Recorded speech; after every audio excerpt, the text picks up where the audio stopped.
Grabe naman nga 'tong motorcycle phone holder na 'to. Isipin mo, sa halagang less than ₱100 ay magkakaroon ka na ng ganito kaastig at ganito kagandang cellphone holder. Sobrang secure din ng phone natin dito at hindi basta-basta malalaglag. Tingnan niyo, niyuyug-yugan na pero wala pa rin, hindi pa rin siya natatanggal dito sa holder natin. Ito nga pala yung itsura niya kapag nakakabit na siya sa ating mga motor.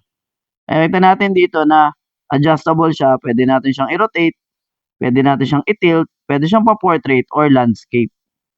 Na-adjust din natin yung laki o yung kapal at lapad ng phone na ilalagay natin dito gamit itong mga arms niya na nasa likod. Madali rin 'tong tanggalin, one hand lang kaya natin siyang tanggalin kaya mabilis nating makukuha yung phone natin kung gusto na natin siyang gamitin. Hindi rin magagasgas yung phone natin kasi makikita niyo meron siyang foam at mga rubber para protektahan yung ating phone. Eto yung laman nung box na makukuha ninyo kapag bumili na kayo nitong cellphone holder na 'to. O 'di ba ang astig?